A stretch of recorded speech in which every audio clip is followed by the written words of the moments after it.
Hi there, welcome back to Journey Through John. I'm excited to talk with you about Jesus walking on the water. Wow, what a long day. It seems like this day will never end because the Jesus walking on the water directly follows the feeding of the 5,000. And so this day does not end for the disciples or for Jesus. And so I did as I said yesterday. I referred to the other Gospels that also include this story in their books. Matthew, you find it in chapter 14, verses 22 through 33.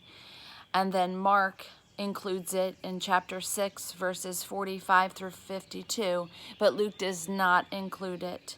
And so I'm going to kind of go back and forth between those accounts of this story. You see, this happens after the 5,000. In fact, in John, right before the story, it says, Jesus perceived that they were about to come and take him by force to make him king after feeding the 5,000. So Jesus withdrew himself to the mountain, and he was by himself. Jesus had given the instructions to the disciples, you go across the sea.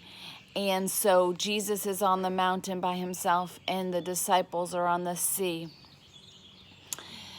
And so they got into the boat. They started across the Sea of Capernaum. It was now dark and Jesus had not yet come to them. The sea became rough because a strong wind was blowing. And when they had rowed about 3 to 4 miles, and I'm going to stop you there.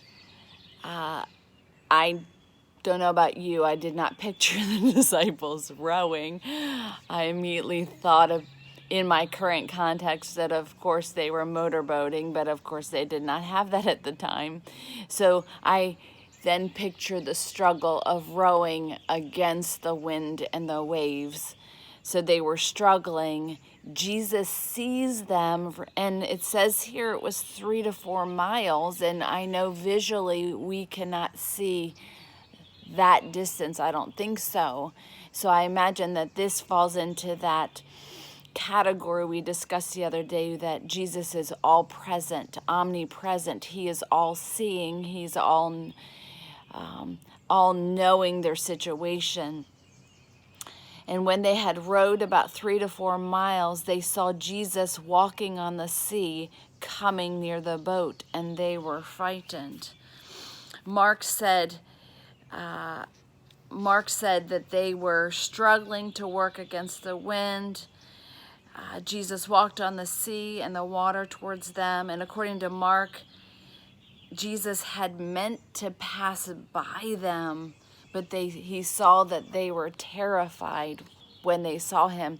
So Jesus did not intend to get in the boat with the disciples. According to Mark, Jesus was walking quickly on the water and was going to allow the disciples to continue to row towards the other side.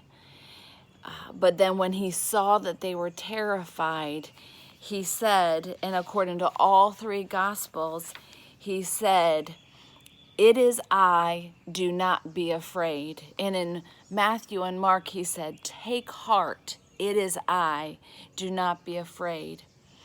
Now we have to turn right here, because in Matthew, Peter challenges Jesus, "If it is you, command me to come to you." So Jesus tells Peter, "Come," and Peter walks on the water. Then the wind comes and Peter gets afraid.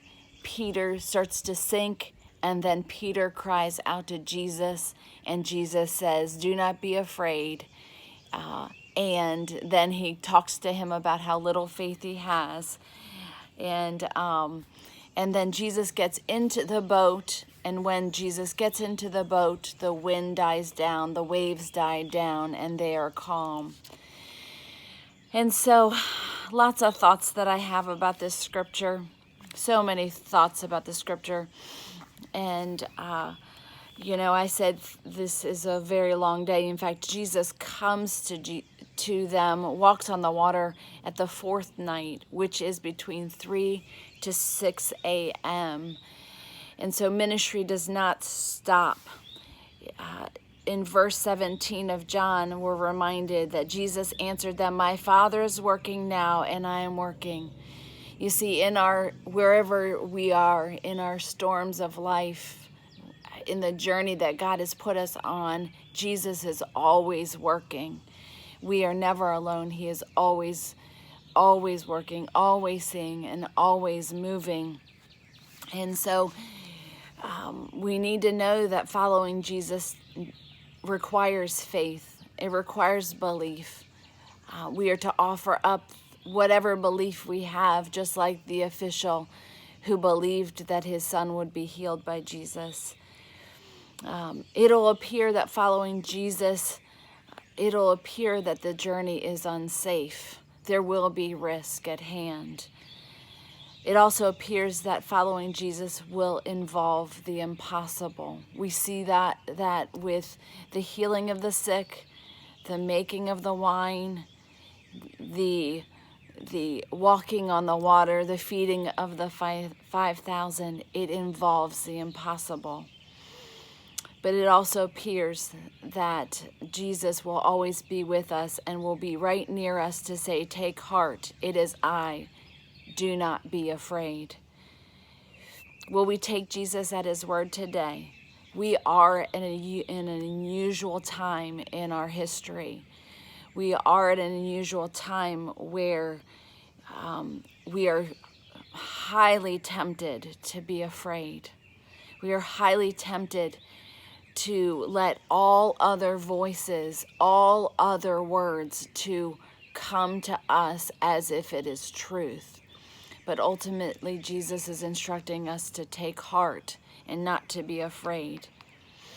In John 20:29, it says, "Blessed are those who have not seen me, yet have believed." We don't have Jesus walking on our water in our presence physically right now, telling us to take heart and to not be afraid. But we have his word, and we can trust him as his word, at his word, and believe him during this time. Do you believe him at his word? Are you taking heart right now and believing that we don't need to be afraid? I hope you will. Trust him more today than never before. Next, read John 6, verses 22-59, and we will talk about that tomorrow. Take care.